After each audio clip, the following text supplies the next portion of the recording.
நாடு பாதுகாப்புடன் இருக்க மோடி மீண்டும் பிரதமராக வேண்டும் என்று முதலமைச்சர் எடப்பாடி பழனிசாமி தெரிவித்துள்ளார். கள்ளக்குறிச்சி மக்களவைத் தொகுதியில் போட்டியிடும் தேமுதிக வேட்பாளர் எல்.கே. சுதீஷை ஆதரித்து பரப்புரை மேற்கொண்ட போது இவ்வாறு கூறினார். அதிமுக மற்றும் கூட்டணி கட்சி வேட்பாளர்களுடன் ஆதரவாக முதலமைச்சர் பழனிசாமி இன்று சூறாவளி பிரச்சாரத்தை தொடங்கினார். தேமுதிக போட்டியிடும் கள்ளக்குறிச்சி தொகுதிக்கு உட்பட்ட கருமந்தர கிராமத்தில் உள்ள விநாயகர் கோவிலில் விநாயகரை தரிசித்து தனது தேர்தல் பிரச்சாரத்தை தொடங்கினார் முதலமைச்சர் எடப்பாடி பழனிசாமி. இதையடுத்து கள்ளக்குறிச்சி தொகுதி தேமுதிக வேட்பாளர் எல்.கே. சுதீஷை ஆதரித்து சுமார் 1 கிலோமீட்டர் தூரம் வீதி வீதியாக நடந்து சென்று முதலமைச்சர் எடப்பாடி பழனிசாமி வாக்கு சேகரித்தார். மேலும் தேர்தல் அறிக்கை துண்டு பிரசுரங்களை பொதுமக்களுக்கு விநியோகம் செய்து வாக்கு சேகரித்தார் முதலமைச்சர் எடப்பாடி பழனிசாமி. இதைத் தொடர்ந்து ஆயிரக்கணக்கில் திரண்டிருந்த மக்கள் தேமுதிக வேட்பாளர் எல்.கே. சுதீஷை அறிமுகப்படுத்தி முதலமைச்சர் எடப்பாடி பழனிசாமி பேசினார். நாடு பாதுகாப்பாக இருக்க வேண்டுமெனில் மோடி மீண்டும் பிரதமராக வேண்டும் என கூறினார். புல்வாமா தாக்குதலுக்கு தக்க பதிலடி கொடுத்து நாட்டை பாதுகாத்தவர் பிரதமர் மோடி என்று தெரிவித்தார். தர்மத்திற்கும் அதர்மத்திற்கும் இடையே நடக்கும் இந்த தேர்தலில் கள்ளக்குறிச்சி தேமுதிக வேட்பாளர் எல்.கே. சுதீஷை 1,00,000 வாக்குகள் வித்தியாசத்தில் வெற்றி பெற வைக்க வேண்டும் என்று முதலமைச்சர் எடப்பாடி பழனிசாமி அப்போது தொண்டர்களிடம் கேட்டுக் கொண்டார். இன்றைய தினம் நாடாளுமன்ற பொதுத் தேர்தல். இந்த நாடாளுமன்ற பொதுத் தேர்தல் நாட்டுடைய பாதுகாப்பை உறுதி செய்வோம். நாட்டில் ஒரு நிலையான ஆட்சி இருந்தால்தான் நாட்டு மக்கள் வளமாக வாழ முடியும்.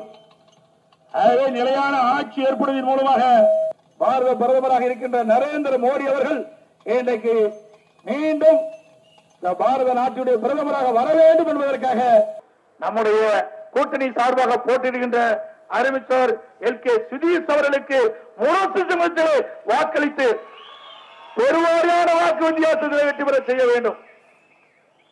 இது ஒரு சாதாரண தேர்தல் அல்ல. தர்மத்திற்கும் அதர்மத்திற்கும் இடையிலே நடைபெறுகின்ற தேர்தல். என்றைக்குமே தர்மம் தான் ஜெயித்த வரலாறு உண்டு. அந்த தர்மம் நம்மிடத்தில் இருக்கின்றது. இந்த தேர்தலிலே தர்மத்தை நிலைநாட்டுங்கள், உண்மையை நிலைநாட்டுங்கள், நீதியை நிலைநாட்டுங்கள். நல்லதொரு ஆட்சி மத்தியிலே வர வேண்டும், தமிழகம் செழிக்க வேண்டும். அதுதான் எங்களுடைய நோக்கம். அதுதான் இருவரும் தலைவர் கண்ட கனவு. அந்த கனவை நனவாக்குவதற்கு ஒவ்வொருவரும் பாடுபட வேண்டும் என்று இந்த நேரத்தில் தெரிவிக்க விரும்புகின்றேன். மேலும் அதிமுக அரசின் அனைத்து திட்டங்களும் ஏழை எளிய மக்களை சென்று சேர்ந்துள்ளதாக முதலமைச்சர் தெரிவித்தார். அத்துடன் அரசு செய்த திட்டங்களை பழனிசாமி பட்டியலிட்டார். மருத்துவமனைகள், சாலை வசதி, மின்சார வசதி உள்ளிட்ட அனைத்து வசதிகளையும் அதிமுக அரசு செய்து கொடுத்திருப்பதாக முதலமைச்சர் கூறினார். ஊராட்சி, பேரூராட்சி, நகராட்சி பகுதிகளுக்கு பாதுகாக்கப்பட்ட காவிரி கூட்டுக்குடி திட்டத்தினை அம்மாதான் உங்களுக்கு வழங்கினார். எந்த ஆட்சியிலும் கிடைக்கவில்லை.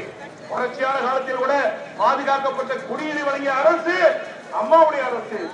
அதே போல கருமந்துறையிலே மலைவாழ் மக்களுடைய அந்த குழந்தைகள் நல்ல கல்வி கற்க வேண்டும் என்பதற்காக இந்த பகுதியிலே அம்மாவுடைய ஐடிஐ கல்லூரியை அம்மா தான் கொடுத்தாங்க. மலைவாழ் மக்களை வாழ வைத்த தலைவர் புரட்சி தலைவர் அம்மாவர்கள். இங்குள்ள அனைத்து மலைப்பகுதி கிராமங்களுக்கும் மின்சார வசதி எந்த ஆட்சியில் கிடைச்சது? இன்னைக்கு மலை பிரதேசங்களிலே மலைவாழ் மக்கள் இன்னைக்கு மின்சாரம் இல்லாமல் இருந்தார்கள். அந்த நிலையை கூட அம்மாவுடைய அரசு எடுத்து அந்த மலைவாழ் மக்களுக்கு மின்விளக்கு ஏற்படுத்தி மின்சார வசதி கொடுத்த அரசு அம்மாவுடைய அரசு. அதை இப்படி அடிப்படை தேவைகளை நிவர்த்தி செய்கின்ற அரசு அம்மாவுடைய அரசு.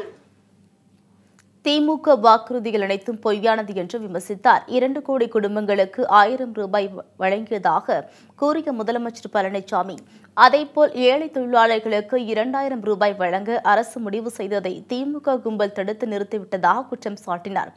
திமுக, அதிமுக உள்ளிட்ட ஆட்சிகளை ஒப்பிட்டு மக்கள் வாக்களிக்க வேண்டும் என்றார். அதிமுக, பாஜக கூட்டணி வெற்றி பெற்றால் தமிழகத்திற்கு தேவையான வளர்ச்சி திட்டங்கள் மற்றும் நிதியை கேட்டு பெற முடியும் என்று முதலமைச்சர் எடப்பாடி பழனிசாமி தெரிவித்தார்.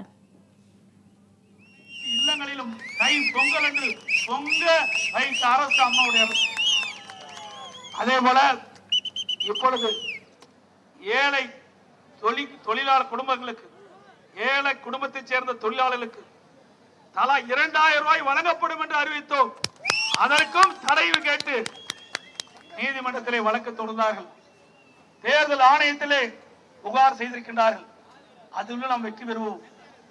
ஆகவே அந்த 2000 ரூபாய் கொடுப்பதை இன்றைக்கு தடுத்து நிறுத்திருக்கின்றார்கள். இவர்களா ஏழைக்கு உதவி செய்வார்கள்? எண்ணி பாருங்க.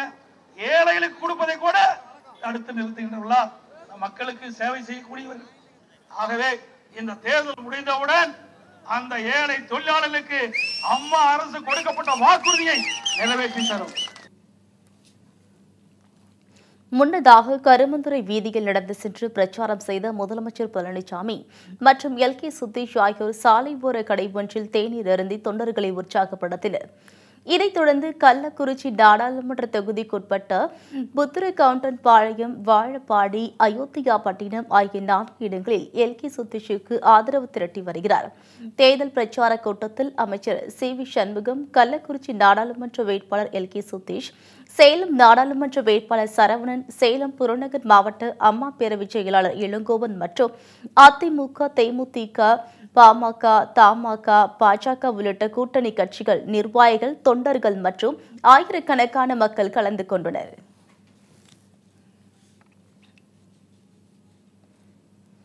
மக்களவைத் தேர்தல் மற்றும் 18 தொகுதி இடைத்தேர்தலில் அதிமுக சார்பில் போட்டியிடும் வேட்பாளர்கள் வேட்புமனு தாக்கல் செய்து வருகின்றனர்.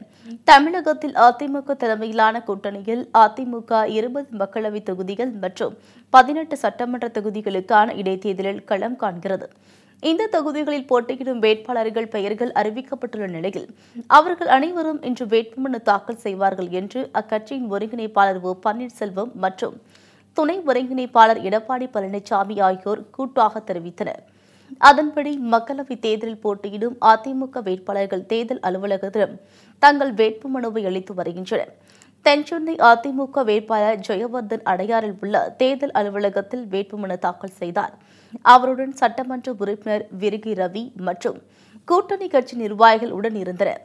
மீன்வளத்துறை அமைச்சர் ஜெயக்குமாரின் மகன் ஜெயவர்தன் தற்போதும் தென்சென்னை எம்பியாக உள்ளார் என்பதும் குறிப்பிடத்தக்கது.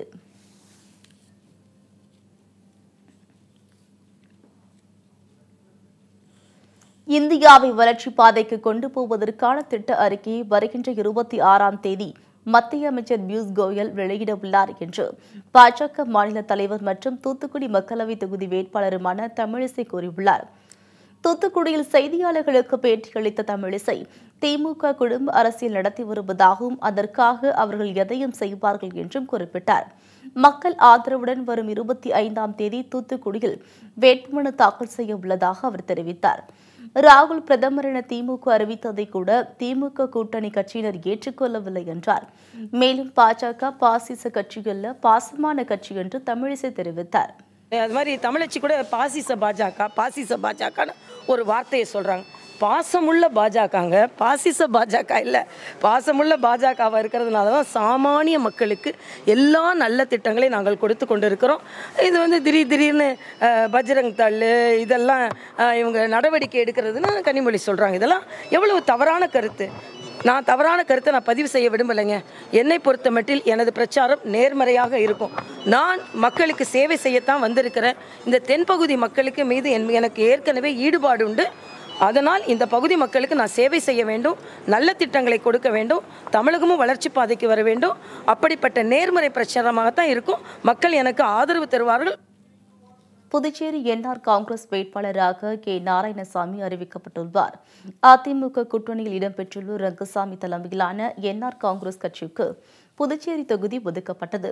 இதையடுத்து புதுச்சேரி தொகுதியில் ரங்கசாமியை களமிறங்குவார் என்று எதிர்பார்க்கப்பட்டது. இந்த நிலையில் என்ஆர் காங்கிரஸ் சார்பில் போட்டியிடும் வேட்பாளர் அறிவிக்கப்பட்டுள்ளார். புதுச்சேரி என்ஆர் காங்கிரஸ் வேட்பாளராக கே. நாராயணசாமி போட்டியிடுவார் என்று அக்கட்சியின் தலைவர் ரங்கசாமி அறிவித்துள்ளார். வேட்பாளரையும் அறிமுகப்படுத்தி ஆதரவு திரட்டினார் ரங்கசாமி. மேலும் தமது கட்சி ஜக்கு சின்னத்தில் போட்டியிடுவதாகவும் அவர் கூறினார்.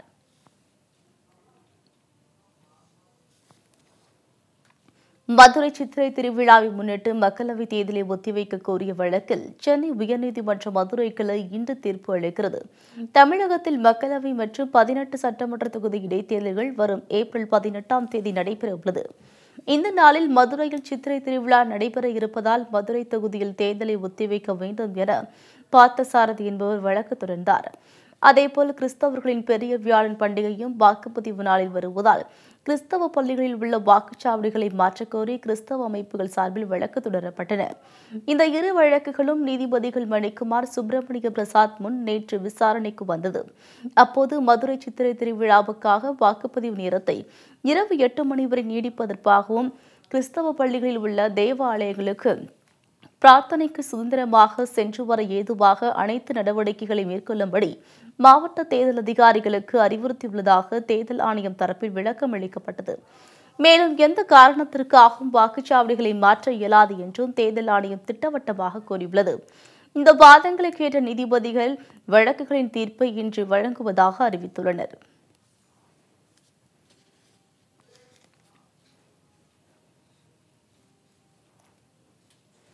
ஜம்மு காஷ்மீர் மாநிலத்தில் இன்று பந்திப்பூரா மற்றும் சோபியான் பகுதியில் நடந்த துப்பாக்கிச் சண்டையில் 3 பயங்கரவாதிகளை ராணுவம் சுட்டுக் கொன்றது. புல்வாமா பயங்கரவாத தாக்குதலுக்கு பிறகு ஜம்மு காஷ்மீர் மாநிலத்தில் பயங்கரவாதிகளுக்கு எதிரான ராணுவ நடவடிக்கை தீவிரப்படுத்தப்பட்டுள்ளது. அனைத்து பகுதிகளிலும் ராணுவ வீரர்கள் கண்காணிப்பில் ஈடுபட்டுள்ளனர். இந்நிலையில் பந்திப்பூரா மாவட்டம் ஹஜின் பகுதியில் பயங்கரவாதிகள் பதுங்கியிருப்பதாக தகவல் கிடைத்தது. இதையடுத்து நேற்று மாலை அப்பகுதியை பாதுகாப்பு படையினர் சுற்றி வளைத்தனர். அப்போது பயங்கரவாதிகள் நடத்திய துப்பாக்கிச்சூடு நடத்தினர். பாதுகாப்பு படையினரும் பதிலடி கொடுத்தனர். இரவு வரை நீடித்த இந்த சண்டையில் 2 பயங்கரவாதிகள் கொல்லப்பட்டனர். அதன் பின்னர் நடந்த சண்டையின் போது ஒரு சிறுவன் உயிரிழந்ததாக தகவல் வெளியாகியுள்ளது. இதேபோல் சோபியான் மாவட்டம் இமாம் சாஹிப் பகுதியில் இன்று நடந்த துப்பாக்கிச் சண்டையில் ஒரு பயங்கரவாதியை பாதுகாப்பு படையினர் சுட்டுக் கொன்றுள்ளனர்.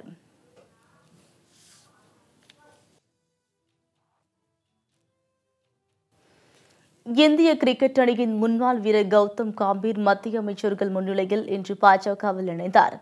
இந்திய கிரிக்கெட் அணி வீரர் கௌதம் கம்பீர் தொடக்க வீரராக விளையாடிய இவர் 2011ஆம் ஆண்டு உலகக்கோப்பை இறுதிப் போட்டியில் இந்தியா வெற்றி பெற முக்கிய பங்காற்றினார். IPL போட்டியில் கொல்கத்தா நைட் ரைடர்ஸ் அணிக்கு கேப்டனாக செயல்பட்டு கோப்பையையும் வென்று கொடுத்தார். கடந்த டிசம்பர் மாதம் சர்வதேச கிரிக்கெட்டில் இருந்து ஓய்வு பெறுவதாக கம்பீர் அறிவித்தார். தற்போது அவர் வர்ணனையாளர் பணியை செய்து வருகிறார். சமீபத்தில் கௌதம் கம்பீருக்கு பத்மஸ்ரீ விருதை மத்திய அரசு வழங்கி கௌரவித்திருந்தது. இந்த நிலையில் கௌதம் கம்பீர் இன்று பாரதிய ஜனதா கட்சியில் சேர்ந்தார். டெல்லியில் மத்திய அமைச்சர்கள் அருண் ஜேட்லி மற்றும் ரவிசங்கர் பிரசாத் ஆகியோர் முன்னிலையில் பாரதிய ஜனதாவில் இணைந்தார். கட்சியில் இணைந்த கம்பீருக்கு உறுப்பினர் அட்டையை நிதியமைச்சர் அருண் ஜேட்லி வழங்கினார். பிரதமர் மோடியின் தொலைநோக்கு பார்வையால் ஈர்க்கப்பட்டு பாஜகவை சேர்ந்ததாகவும் பாஜகவில் இணைந்து பணியாற்றுவதற்கு வாய்ப்பு கிடைத்ததால் பெருமைப்படுவதாகவும் காம்பீர் கூறினார். பாராளுமன்ற தேர்தலில் காம்பீர் போட்டியிட வாய்ப்பு இருப்பதாக கூறப்படுகிறது. பாஜகவின் அடுத்த வேட்பாளர் பட்டியலில் காம்பீர் பெயர் இடம்பெறும் என்று எதிர்பார்க்கப்படுகிறது. அதிமுக, தேமுதிக, பாமக உள்ளிட்ட கூட்டணி கட்சி வேட்பாளர்கள் தமிழகம் முழுவதும் தீவிர பிரச்சாரத்தில் ஈடுபட்டு வாக்கு சேகரித்து வருகின்றனர். தமிழகத்தில் மக்களவைத் தேர்தல் ஏப்ரல் 18ஆம் தேதி ஒரே கட்டமாக நடைபெறுகிறது. இதேபோல் காலியாக உள்ள 18 சட்டமன்றத்திற்கும் இடைத்தேர்தல் நடைபெறுகிறது. காங்கிரஸ் கட்சியை தவிர்த்து மற்ற அனைத்து கட்சிகளும் தங்கள் வேட்பாளர்களை அறிவித்த நிலையில் தமிழகத்தில் தேர்தல் பிரச்சாரம் களை கட்டியுள்ளது. அதிமுக, தேமுதிக உள்ளிட்ட கூட்டணி கட்சி வேட்பாளர்கள் தீவிர வாக்கு சேகரிப்பில் ஈடுபட்டு வருகிறார்கள். நாகை மாவட்டம் மயிலாடுதுறையில் வேட்பாளர்கள் அறிமுகம் மற்றும் கூட்டணி கட்சி செயல் வீரர்கள் ஆலோசனை கூட்டம் நடைபெற்றது. அதில் அதிமுக வேட்பாளர் ஆசைமணிக்கு ஆதரவாக அமைச்சர் OS மணியன் வாக்குகளை சேகரித்தார். 30ஆம் தேதி சிதம்பரத்தில் தொடங்கி நம்முடைய முதலமைச்சர் அவர்கள் மயிலாடுதுறைக்கு வாக்கு சேகரிப்பதற்காக பொதுக்கூட்டம் நடக்கிற கூட்டத்தில் பேசுவதற்காக நம்முடைய முதலமைச்சர் அவர்கள் அண்ணன் எடப்பாடியார் அவர்கள் 30ஆம் தேதி காலை சரியாக 10 மணிக்கு மயிலாடுதுறை நகரில் பேசுகிறார். மதுரையில் போட்டியிடும் அதிமுக வேட்பாளராக ராஜ் சத்யன் பெருவாரியான வாக்கு வித்தியாசத்தில் வெற்றி பெற தேமுதிக பாடுபடும் என்று மதுரை தெற்கு மாவட்ட செயலாளர் சிவமுத்துக்குமார் தெரிவித்துள்ளார். முன்னதாக மதுரை வேட்பாளர் ராஜ் சத்யன் தேமுதிக மாவட்ட அலுவலகத்திற்கு வருகை தந்து மாவட்ட செயலாளர் சிவமுத்துக்குமாரை நேரில் சந்தித்து ஆதரவு கோரினார். வேலூர் மாவட்டம் ஆம்பூரில் அதிமுக வேட்பாளர் ஜோதி ராமலிங்க ராஜா அறிமுகம் செய்யப்பட்டார். இவருக்கு ஆதரவாக அமைச்சர் KC வீரமணி மற்றும் அமைச்சர் நிலோஃபர் கபில் ஆகியோர் வாக்குகளை சேகரித்தனர். ஒரு MP 6-7 அரசாங்க ஜீப்புகளை எடுத்துக்கொண்டு மின்வாரிய அதிகாரிகள், குடிநீர் வடிகால் அதிகாரிகள், தாசில்தார், பொதுப்பணித்துறை இப்படி 10 அதிகாரிகளை கூட்டிக் கொண்டு தொகுதியாக சுற்றுப்பயணம், கிராமமாக சுற்றுப்பயணம் செய்த சந்தர்ப்பம் நான். அதையே நான் மீண்டும் உங்களுக்கு ஒப்படைக்கிறேன். நான் வெற்றி பெற்றால் ஒவ்வொரு ஆண்டும் அனைத்து அதிகாரிகளை அழைத்துக் கொண்டு, MLA-வை அழைத்துக் கொண்டு, அமைச்சர் அன்றாடம் சுற்றக்கூடியவர், ஆனால் MP MLA என்ற கடமையிலே ஒவ்வொரு கிராமமாக அதிகாரிகள் நீங்கள் தேடி செல்ல தேவையில்லை, அதிகாரிகளை உங்களை தேடி வருவதற்கான ஏற்பாட்டை செய்வோம். காஞ்சிபுரம் மாவட்டம் செங்கல்பட்டு அடுத்த சிங்கப்பெருமாள் கோவில் அருகே அதிமுக வேட்பாளர்களை அறிமுகம் செய்யும் கூட்டம் நடைபெற்றது. இதில் நாடாளுமன்ற வேட்பாளர் மரகதம் குமரவேல், திருக்கழுக்குன்றம் வேட்பாளர் ஆறுமுகம் ஆகியோர் அறிமுகம் செய்யப்பட்டு வாக்குகள் சேகரிக்கப்பட்டன. இதில் செங்கல்பட்டு தேமுதிக பொறுப்பாளர் ஆனந்த்ராஜ் மற்றும் கூட்டணி கட்சி நிர்வாகிகள் கலந்து கொண்டனர். வேலூர் மாவட்டம் காட்பாடியில் அரக்கோணம் நாடாளுமன்ற தொகுதி பாமக வேட்பாளர் அறிமுக கூட்டம் மற்றும் கூட்டணி கட்சியின் ஆலோசனை கூட்டம் நடைபெற்றது. இதில் பாமக வேட்பாளராக